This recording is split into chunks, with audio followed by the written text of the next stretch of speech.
So now we are going to be joined by, his name is Jymir. I just now was talking to you and I was calling him Fayall. Oh. That's his last name. I was about, because I know Jymir, yeah. But like, and I told him that he didn't care. He was like, it's fine. But, I think it's funny because. Well, at least he didn't call him like another name. I'm so bad at this. It's one of his names. It was one of his names. So like, I mean, it's just, but like, I should be better at this. No, You I'm regret not. not being better. I'm not. Yeah. I'm not Yeah, better. rewrite that. I suck at names. I regret not being good at this show. But anyway, Jymir, you good to go? Come in. Yeah, Sarah. Yeah, I'm sorry. I didn't do a whole introduction. Yeah. Jymir, welcome to the show. Thank you. Nice to meet you. And I've hello, already everyone. met you, but nice to Hello. be joined by you. So, talking to that, Hello. Is it good? yeah. See on his thing. Good? Should be good. Yeah, it looks like it is. Okay. Okay. Good stuff. So, tell me a little bit about you. Oh man. So, I'm a recent new member here. I'm a designer.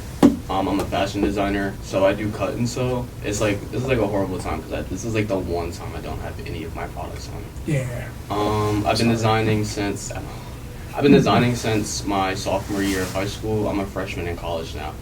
So yeah, a little bit, like for a while, but not too long. I only started because, I wouldn't say I only started, but I started because someone gave me a sewing machine because I went to an alternative school. So basically it was internship based. So we needed an internship to graduate. And since fashion was my passion, And he's a rapper now. they gave me a lot of opportunities for fashion, and there was students in there, and one of the students hands me a sewing machine, and then I kind of just like forced myself to learn. So I'm self-taught also. That's amazing. Yeah. I mean, so you've been doing that for a few years now, like officially for a few years now. I wouldn't say like officially. I was kind of just like messing around with it because I wasn't really like I didn't really find my style yet until I got here. So like August of 2024 was recently when I like honestly started really getting into my craft. I'm not gonna lie. Like I see your Instagram and like I show it to my fiance and she's like, Thank you. who's this? Like who does that? I'm like, guest on the show. Oh, Yeah. thank you. Just tell your friends. I appreciate that. But like I mean, because like the stuff you do it's just amazing. Like I am so uncoordinated. I can't do stuff like that. No, I Like, appreciate I you. can't cut stuff. I can't stitch things. Like it's just, Stop. and I have little kids, so like I should learn. Stop by the flea market tomorrow because I'm teaching a bunch of people how to sew. I'm doing a demonstration. Wow, my you hear gosh. that? Now what flea market is that? So people can. The member mixer, so it's members only. The Rec Philly member mixer on the 30th, 5 p.m. to 8 p.m. Front of house, there will be me and a bunch of other vendors. I will be doing a sewing demonstration as long as like selling my products. And that's going to be here. That will be here. That'll be here at 901 Market Street. We are on the second floor, but the thing is going to be outside in the hallway, right? Mhm. Yeah. So second floor, 901 Market Street. So I wanted to get into why I asked you to be on the show. It wasn't just talk about like fashion and stuff. Which, by the way, I used to produce for a couple of rap artists, and when you said fashion is my passion, a beat dropped in my head, and I was like, all right, got it. So like tonight, that's what I'm gonna do. I'm gonna hit you up on Instagram, and then next episode, you'll be the musical guest, doing your hit song "Fashion Is My Passion." Oh man. So. And like maybe Velvet Snow will play the If they got remixed. backing track. Maybe. But anyway, so I wanted to get into why you're on the show. Oh, by the way, Jymir, this is Declan. Hello. Jymir. Hey, Jymir, nice to meet you. Declan bailed us out because we had a prospective co-host that had to bail last minute. It was a family thing, so we're not mad at her. It's things happen. Understood. But thankfully Declan was nice enough to join us on the show. Show business. There's no business like it. And he's Irish, and he's older than we are. Yeah. Pretty. I can give you some fashion tips. Pretty substantially. Like I mean, I'm not like I'm just saying he's pretty older. I like to dress like Ernest Shackleton. I like to dress like Ernest. Yeah, Shackleton. you miss that because I did a whole bit on Ernest Shackleton. Dad, get off my arse because Daddy can't hear me. But so why I invited you onto the show was I wanted to touch base with you. First off, I know that you're a freshman in college. So how old are you? You're 18, I'm 19. 19. Okay, so this is good to get a 19-year-old's perspective because the idea of regret, it hits differently. It's not in just an different old age- person's problem. It's differently in different age groups. Yeah. I'm not saying 19-year-olds don't have things they regret. I'm just saying I would like to hear from a 19-year-old. If I had the ability to grant you one rewrite, one do-over for any one thing that ever happened in your life, what would it be and why? Smoking weed. If I could like go back in time and like not doing anything, I wouldn't start smoking. I don't have a problem with it now, but for a while it got to a point where it was like any type of stress-induced anything would cause me to like freak out, and my first instant thought was I need to smoke, which threw me down in a spiral. Memory is messed up. I can't think. I can't do. I just can't. I wasn't like able to like function properly. I'd say I just wasn't like fully there. So I'd say like smoking was one of the things that I truly regret. Not like regret, just something that I would change. Like that's something I wouldn't really get started on. Good for you, man. Because, my experience with younger people is that, I personally haven't met any young people who are against weed or against the idea of smoking that have any sort of regret of any kind about that. It's actually a good regret. It's great that you regret were. it.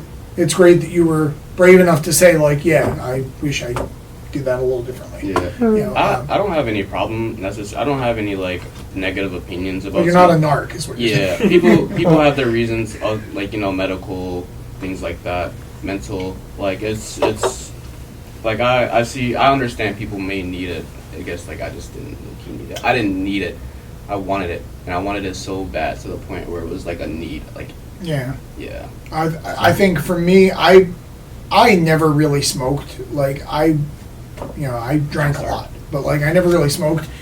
But then, when I was 21, I was in a car accident and suffered a traumatic brain injury, and everything was it was pain all the time, nonstop, all day, every day, head pain, brain, just terrible. So like, when medical marijuana became like a widely accepted thing, I went out and paid $100 or whatever it was to get the medical marijuana card, and I had one for that year. During that year, I realized a few things. It wasn't working the way I hoped it would, and other thing is that I realized I don't fucking know how to smoke weed.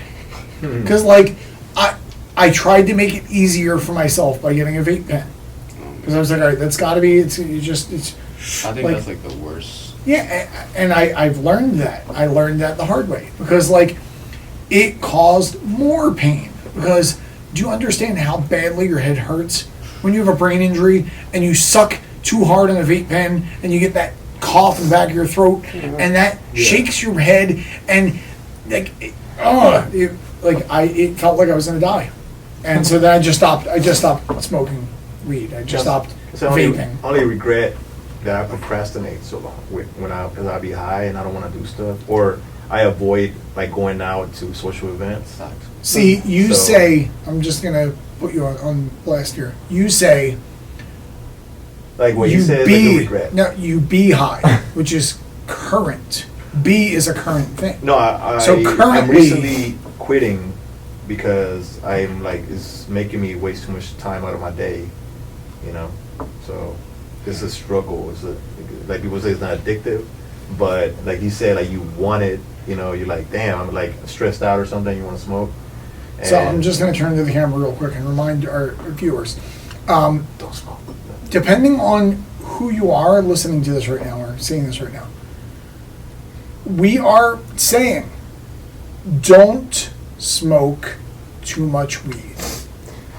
Or if you are in the marijuana industry and you're trying to funnel money into this program, smoke lots of weed.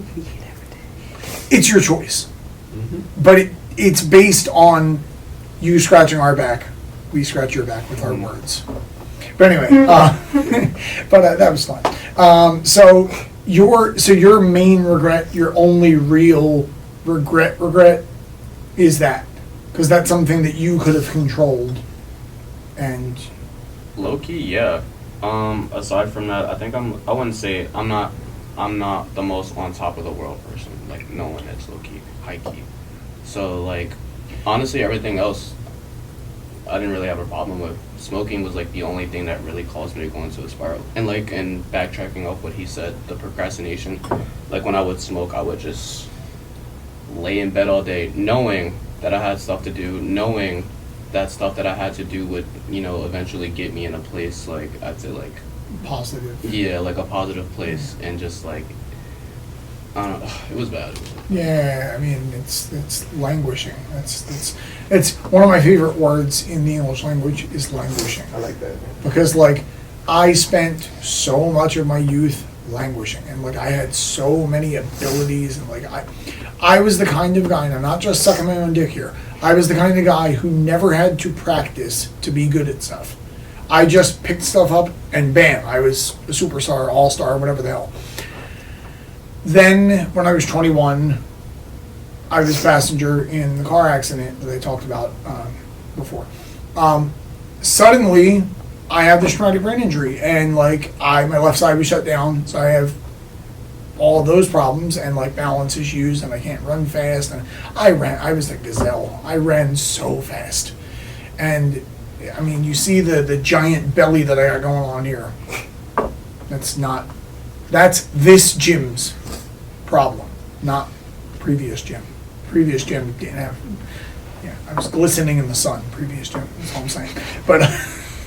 But so like the idea of regret, and that kind of motivated this whole podcast, is because I wish that I could go back and like actually put in effort, and because when your God-given natural whatever isn't there, it'd be nice to know how to do stuff. Yeah. And like that's just just a personal thing, but it relates to what you were saying. This was like low-key a hard question, because I feel like people usually wake up with like some type of regret. Yeah. Oh, I should have got up at this time. Yeah. Regret is like a everyday thing, honestly. I think it's something we kind of have to like live with, like. And what I was going to bring it back to is what you missed when you were out there and Octavio was talking to us. He was talking about how many of the things that he felt regretful about led to positive, like good, happy kind of things, and like memories and whatever. So it's kind of like a I think it double-edged sword sort of thing. I think it goes hand in hand. I think with regret, like that's not something you'd probably want to go through again or repeat. We're going to give a shout out to Ashton Kutcher again. We did it earlier. Yeah, the Butterfly Effect. Butterfly Effect. Yeah. Great movie. So if you haven't watched it, check it out. Also, American History X. Like, that's not Ashton Kutcher, but I was just thinking, great movie. I think it's just so Ed Norton.